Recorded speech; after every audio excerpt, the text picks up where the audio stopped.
Olá, queridos alunos e professores, estamos iniciando mais uma aula de Geografia. Eu sou a professora Juliana e estarei acompanhando vocês ao longo de toda esta aula. Vamos verificar o número e o objeto de conhecimento. Estamos na aula de número 16 e o objeto de conhecimento é Oceania, com o detalhamento da posição geográfica, a sua divisão política e também a ocupação histórica deste continente. Então vamos lá dar início à nossa aula. A Oceania é uma região geográfica localizada no Oceano Pacífico e ela é formada principalmente por ilhas. É uma região também que vai se destacar na sua rica diversidade, seja ela cultural, por misturar a influência europeia com as tradições indígenas, ou seja, ambiental, por possuir uma fauna única.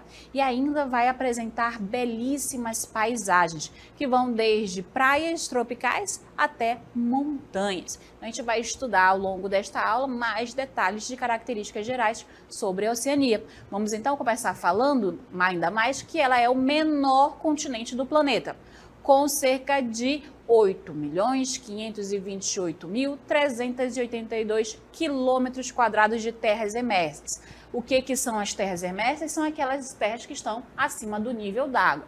É o menos populoso, mas é formada por 14 países. Entre esses 14, nós podemos citar Austrália, que vai ser o maior, Nova Zelândia, Papua Nova Guiné, pequenas ilhas, são diversas pequenas ilhas e atóis dispersos pelo Oceano Pacífico. O inglês vai ser o idioma mais falado pelos habitantes da Oceania, no entanto, alguns países vão falar também o francês ou dialetos nativos. A gente vai agora mostrar para vocês a distribuição do território. É interessante colocar porque vocês vão observar que a Austrália ela vai ser responsável por 90% das terras que fazem parte da Oceania. Então, a Austrália é o maior país, por consequência, acaba sendo também o mais populoso. Na sequência, em tamanho territorial, a gente tem Papua Nova Guiné com 5,42%. Aí depois a Nova Zelândia com 3,13, e aí o que é importante destacar é que Nova Zelândia e Austrália, eles vão ter uma economia diferenciada dos demais países que compõem a Oceania. Vão ser considerados países de economia desenvolvida e a população desses países vão ter bons ou ótimos indicadores sociais. E aí o restante, arquipélagos e ilhas restantes vão formar aí 1,23% das terras que contribuem para a formação da Oceania. Então agora vocês vão observar o mapa da região Oceania. Olha só, a Oceania ela vai ter esse pequeno mapa aí, é o mapa de 2013, e só observando a Austrália, olha aqui a Austrália, né? Vai corresponder a 90% do território da Oceania. Além da Oceania, temos aí que a gente consegue identificar Nova Zelândia, a gente também consegue identificar aqui Papua Nova Guiné. Aí a gente tem esse colorido no mapa que vão ser as áreas de soberania que alguns países vão exercer. Quando a gente fala em Oceania, a gente pode dividir ela em Austrália, Nova Zelândia e 3 grupos de ilhas, que vão ser Melanésia, Micronésia e a Polinésia.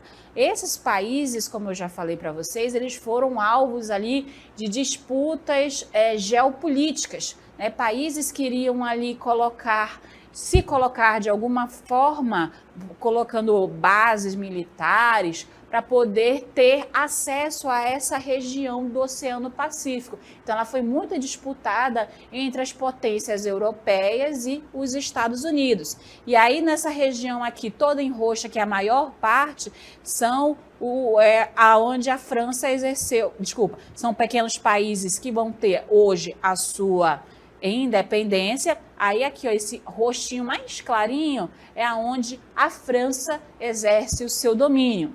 Nesse verdinho aqui, ó, perto das ilhas, que envolve as Ilhas Marianas e aqui no meio das Ilhas Samoa, vão ter ali uma maior influência dos Estados Unidos. Esse verde mais escurinho aqui, no finalzinho do mapa, vai ter ali um espaço de soberania do Reino Unido. E aí fora as ilhas, né? As ilhas não, fora os países da Austrália e da Nova Zelândia. Vocês estão observando que existe uma linha vermelha bem meio tortinha no mapa? Essa linha chama-se Linha Internacional da Data, que eu trago aqui para vocês analisarem comigo. Então, aqui, ó, essa linha vermelha aqui chama-se Linha Internacional da Data. Ela é uma linha imaginária, não existe essa linha traçada fisicamente em nenhum lugar, apenas nós visualizamos em mapas. Essa linha é o antimeridiano do meridiano de Greenwich. Vocês devem lembrar desse nome. O meridiano de Greenwich é o fuso zero, é o meridiano zero. É a partir dele que os fusos horários são delimitados, que também divide o planeta em hemisfério ocidental e hemisfério oriental.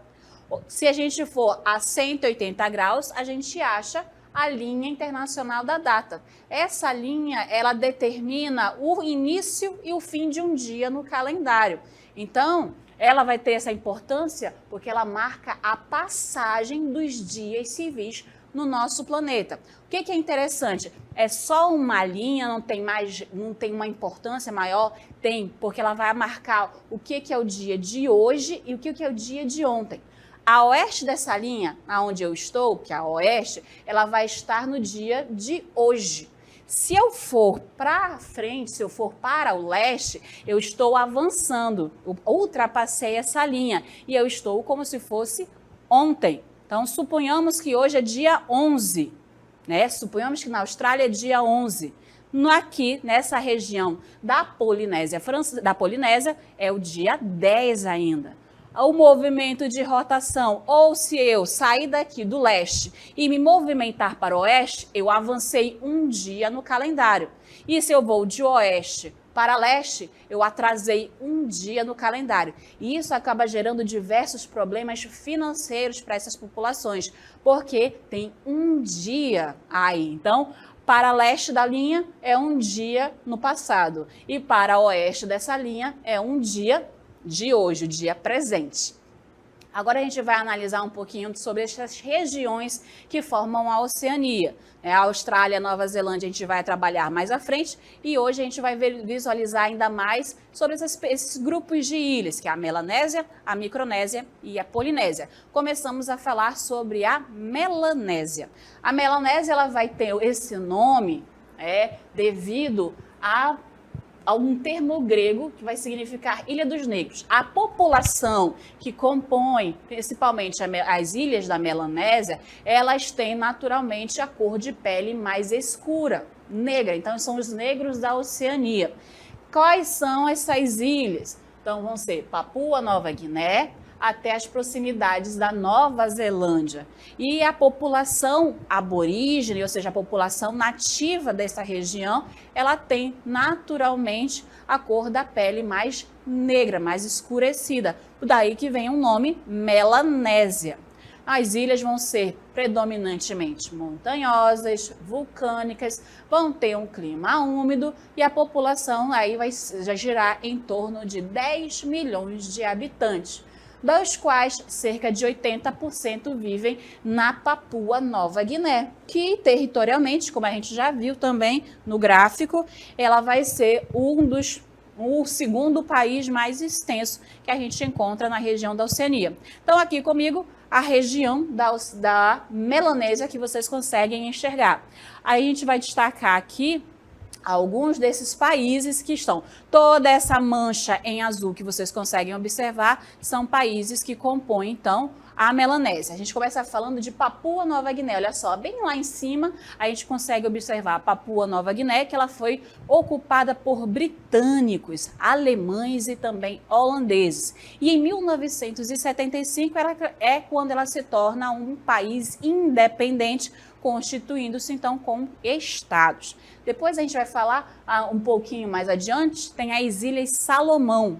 vão se tornar independentes do Reino Unido, isso por volta do ano de 1978. Aí a gente começa a diminuir o tamanho, que a gente vai ter aqui, ó, Vanuatu. Vanuatu é uma das antigas Novas Hébridas, que se tornou-se independente do Reino Unido no ano de 1980. Seguindo, a gente vai falar das Ilhas Fiji. As Ilhas Fiji, elas são muito famosas por suas praias turísticas. Tem aquela água azul bem clarinha, realmente aquela imagem que quando a gente pensa em uma praia paradisíaca, a gente acaba pensando nas praias das Ilhas Fiji, que eram colônias britânicas e se tornaram independentes no ano de 1970. Por fim, a gente pode ainda falar da Nova Caledônia, aqui embaixo, que ainda nos dias de hoje é um território ultramarino francês. Vamos continuar agora descobrindo um pouco mais sobre a Micronésia. A Micronésia significa, ó, já vai associando micro, pequena, então pequenas ilhas, é formada por mais de 2.500 ilhas coralíneas e vulcânicas. São pequenas ilhas e se estendem por uma superfície oceânica, que é uma área que pode ser calculada em torno de 8 milhões de quilômetros quadrados. A descolonização da Micronésia acelerou-se a partir do meados do século XX, mas parte significativa dos territórios ainda mantém vínculo com as potências externas. E aí, novamente, trago vocês para cá para visualizarem melhor a região da Micronésia. O que a gente pode, então, colocar para vocês da Micronésia? Começando do Palau. Palau, lá no cantinho a gente tem o país Palau, que foi ocupado por espanhóis, alemães, japoneses, isso no passado. E depois da Segunda Guerra Mundial, com a autorização da ONU, foi administrada pelos Estados Unidos, isso até o ano de 1981, quando se tornou, então, um estado independente. Depois a gente fala sobre Nauru. Aqui embaixo, Nauru ele se tornou independente no ano de 1968, tendo sido explorado pelo Reino Unido, Nova Zelândia e também pela Austrália. E ainda a gente traz Kiribati aqui ao lado. Kiribati é uma ex-colônia britânica, as antigas Ilhas Gilbert, que tornaram-se independentes no ano de 1979. Por fim, a gente tem aqui as Ilhas Marshall. As ilhas foram ocupadas pelo Reino Unido, pela Alemanha, Japão e também pelos Estados Unidos. E por volta de 1979, quando já eram independentes, tornaram-se então as Ilhas Marshall como república. E em 1986, por meio de um acordo com os Estados Unidos, tornaram-se um estado associado a outro país. E agora a gente vai visualizar o último grupo de países, que é a Polinésia. A Polinésia, lembra de novo desse nome, ó, poli muitos, então muitas ilhas. Polinésia vai significar muitas ilhas. Abrange milhares de ilhas e arquipélagos situados no Pacífico Central. Parte dessas ilhas foram originadas por meio das atividades vulcânicas. Devido à colonização, parte das ilhas pertencem hoje aos Estados Unidos.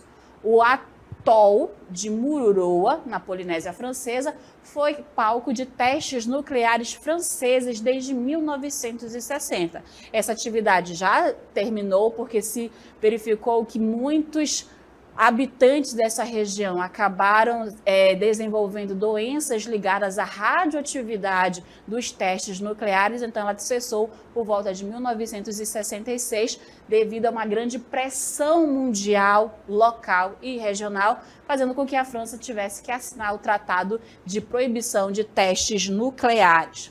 E aí, novamente, eu trago vocês aqui para o mapa. E toda essa região em roxo é a região da Polinésia, tá? A Polinésia nós vamos encontrar o Estado Independente de Samoa, que foi ocupada pela Alemanha e pela Nova Zelândia, e em 1962 ela conseguiu se tornar independente. No entanto, ela continua sob o domínio dos Estados Unidos. Tuvalu é uma ex-colônia britânica que se tornou independente em 1978. E eu trago para vocês a curiosidade, não tão boa, de que Tuvalu ela vem sumindo, porque o nível de água do oceano vem se elevando, fazendo com que essa terra, essa ilha Tuvalu, as ilhas de Tuvalu, estejam ficando abaixo d'água. Então pode ser que no futuro próximo as ilhas de Tuvalu não existam mais. Bora! Tahiti, Sociedade, as Ilhas Cook, Pitcairn e Marquesa também vão formar ali o que a gente chama de Polinésia Francesa. A Polinésia Francesa é um grupo de países, como já diz o nome, está sob o domínio da França e que faz parte desse grupo de ilhas da Polinésia. Então, dividimos a Oceania em 3 grandes grupos de ilha, Polinésia, Micronésia e Melanésia, e temos ainda a Austrália e Nova Zelândia. E falamos agora sobre quem ocupa esse espaço, né? Falamos então da população, isso da população nativa. A colonização e dos povos nativos. Aí ela vai se desenvolver de forma lenta. A gente pode lembrar que a Oceania foi a última parte do mundo a ser colocada dentro do horizonte europeu. Então ela teve ali uma colonização mais lenta e pouco homogênea. A grande distância ficava longe do principal centro, ali que a gente tem Europa, ali os vizinhos, Ásia e também a África. A grande distância e isolamento do continente em relação à Europa constituíram obstáculos para a sua rápida ocupação pelos colonizadores. No entanto, a Oceania também sofreu bastante com a chegada dos europeus, principalmente dos britânicos, porque os nativos, como os aborígenes e os maori, eles até tentavam lutar pela preservação da sua tradição, dos seus costumes. No entanto, eles não conseguiram resistir. Os aborígenes, que é a população nativa australiana, que tem por traço cultural uma identificação espiritual com a terra, foram sistematicamente agredidos, principalmente depois de que o ouro foi descoberto nesse território. Então, com a chegada dos britânicos, estimavam-se que existiam cerca de 750 mil aborígenes. Já na Nova Zelândia, a gente pode citar o povo maori, né, que é o povo originário da Polinésia, que eles se impuseram fortemente à dominação cultural britânica. Mas ao longo do século XX, eles vão sofrendo diversas baixas populacionais. Então, a partir de 1980, observou-se então que a população diminuiu de 100 mil maoris para apenas 42 mil. Então, eles foram perdendo as suas características, apesar de que hoje a gente já encontra muita referência em filmes e até mesmo na cultura se espalhando através das redes sociais dos maoris, que eles fazem principalmente, a gente acaba conhecendo pelaquela dança waka, na qual eles vão ali tentando chamar deuses em homenagem a alguém que fez um fato muito heróico ou que ao longo de sua vida viveu bravamente. Para conhecer um pouco mais sobre essa parte da cultura e também das populações da Oceania, nós vamos escutar o professor Eberson de História.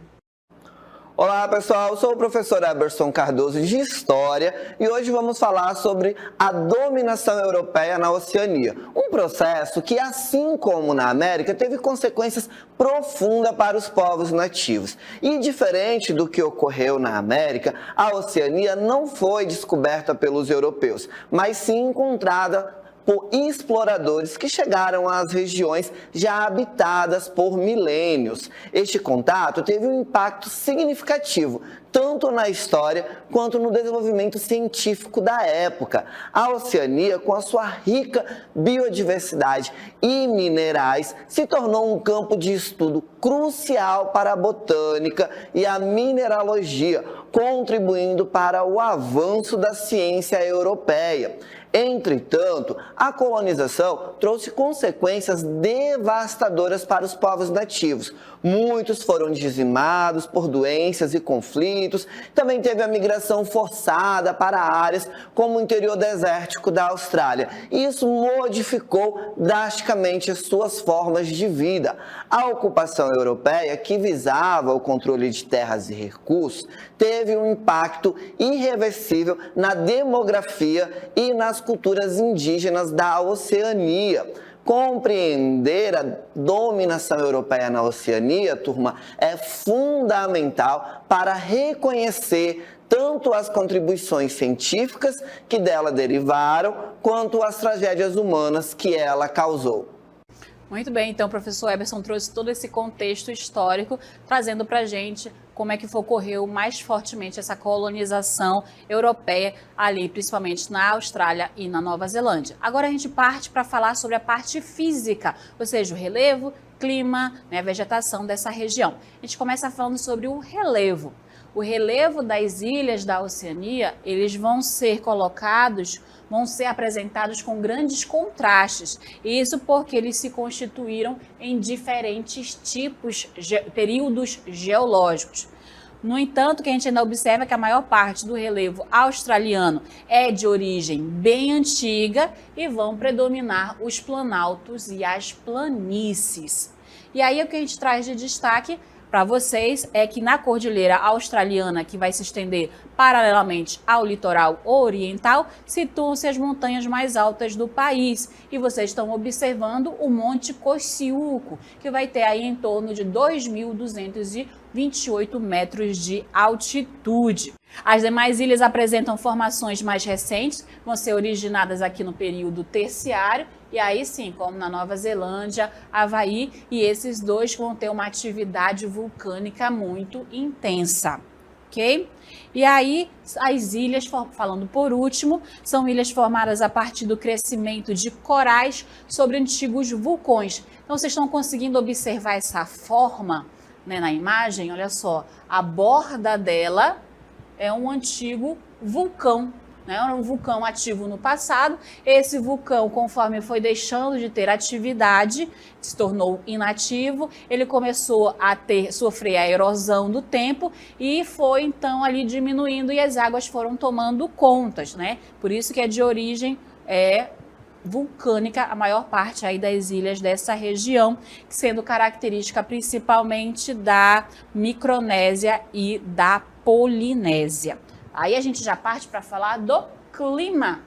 O clima da região oceânica, e vocês já estão observando aí esse coloridinho. Vamos destacar o clima equatorial, aqui em Papua Nova Guiné. O que é importante, antes de falar, olha só, essa linha aqui que eu vou marcar é a linha do Equador, e essa outra linha aqui representa o Trópico de Capricórnio. Então quer dizer aí que uma grande parte do continente da Oceania vai estar na área tropical, na zona térmica tropical. E a gente vai ter aí partes, né, metade para o sul da Austrália dentro da zona temperada, assim como a Nova Zelândia também. O que a gente pode colocar ainda é que os países insulares da Papua Nova Guiné vão ter o clima tropical e equatorial, como vocês podem observar, vão ter chuvas regulares, e a parte da Austrália e Nova Zelândia, que estão situadas na faixa temperada, vão estar sob a influência ainda do clima desértico. A gente vai ter bem aqui, olha só, nessa região da Austrália, o clima desértico com precipitação inferior a 250 milímetros. E essa faixa aqui amarela, ela representa o clima semiárido, tá? Que ele vai estar aí na parte da Austrália, né, contornando o que seria então o clima desértico. Então, o clima desértico árido na parte aí central da Austrália e contornando ele o clima semiárido. Já na Nova Zelândia vai predominar o clima temperado e que vai ter elevados níveis de chuva ao longo do ano inteiro. E aí, a vegetação. Temos, então, destaque para a vegetação mediterrânea, as florestas tropical e equatorial, as florestas temperada e subtropical, as estepes e pradarias e os desertos quentes que a gente vai ter. Então, as florestas tropicais vão ocorrer nas diversas ilhas que integram a região da Oceania. Então, olha só aqui, ó, Papua Nova Guiné, a gente vai ter florestas tropicais nessa região aqui da Austrália também. E nas porções norte e nordeste da Austrália. Na Nova Zelândia, a faixa a gente vai ter como clima o clima mediterrâneo, que cederam espaço para cultivo das videiras, né, a produção de uvas e assim produzir, cada vez incentivando a produção de vinhos dessa região. A gente fala agora sobre as atividades econômicas que a gente vai dar destaque. O turismo na Oceania. A gente já verificou que a Oceania ela vai ser ela é dentro do Oceano Pacífico e aí ela vai ter muitas praias e devido à sua atividade vulcânica e a seus relevos, ela acaba sendo considerada uma área única para o turismo. Então, a gente destaca aí nesse primeiro momento a Austrália, que as ilhas da Oceania vão ter esse clima quente, com paisagens que vão incluir deserto, as praias paradisíacas, florestas tropicais e recifes. E a Austrália, algumas localidades da Austrália foram consideradas patrimônio da humanidade pela Unesco, como a Grande Barreira Coralínea, que essa imagem que vocês estão observando, né, ela vai atrair mergulhadores do mundo inteiro para poder observar essa grande barreira de corais. Olha só a extensão dela, 2.200 quilômetros. Então aí é algo muito extenso de beleza única e também com fauna única nessa região. A gente segue falando que a Austrália ela vai ser famosa pelas atrações icônicas, como além das grandes barreiras corais, que são boas, ideais para o mergulho, o deserto de Outback, as cidades como os cosmopolitas, como Sydney, que vai ser famosa pelas suas óperas, e Melbourne, além das praias e a fauna única, como dos cangurus e os koalas. Depois a gente vai falar da Nova Zelândia, que é conhecida por suas paisagens montanhosas deslumbrantes, como as que aparecem nos filmes do Senhor dos Anéis. Quem aí já assistiu essa franquia vai conseguir já ter observado muitas das paisagens da Nova Zelândia. Além das atividades ao ar livre, como trilhas e esportes radicais, e ainda conseguem observar a cultura maori. Os principais destinos são Queenstown, Rotorua e os fiordes de Milford. E aí vocês conseguem observar ainda, né, os geysers, são águas que tem ali um aquecimento vulcânico, então são águas muito quentes. E finalizando, nas pequenas ilhas e arquipélagos da Oceania, as populações dependem da agricultura, da pesca e também do turismo para a sua subsistência. Como eu adiantei para vocês, algumas localidades da região da Oceania, elas foram também usadas como bases militares e naquelas áreas testes nucleares ocorreram. A gente vai agora acompanhar um curto vídeo que traz então aí uma detonação de uma bomba nuclear dentro do Oceano Pacífico. Acompanhem. Vocês estão conseguindo acompanhar a explosão atômica subaquática de 1958, ok? Ela foi uma explosão que ela vai se referir ao teste nuclear de Oahu, que ocorreu no atol de Bikini, nas Ilhas Marshall. Esse teste foi parte de uma série de testes nucleares realizados pelos Estados Unidos nas décadas de 1940 e 1950. A gente pode ainda colocar que essa detonação dessa bomba ela foi tão violenta, tão forte, que um navio que estava a cerca de 5,5 km de distância, ele foi atingido pela onda de choque, tá? Ele vibrou e tremeu violentamente, que fez com que houvesse diversas avarias dentro da estrutura desse navio, que estava, olha só, a uma distância de 5,8 ou 5,4 km de distância. E vocês puderam observar aí nessa imagem como ela foi violenta, né, a imagem dessa explosão, desse teste nuclear. E agora, para a gente finalizar, a gente vai agora observar dois desses locais aonde estiveram as bombas nucleares foram testadas. A gente começa falando do atol, deixa eu colocar aqui para vocês, o atol de Bikini. Rapidinho, Bikini.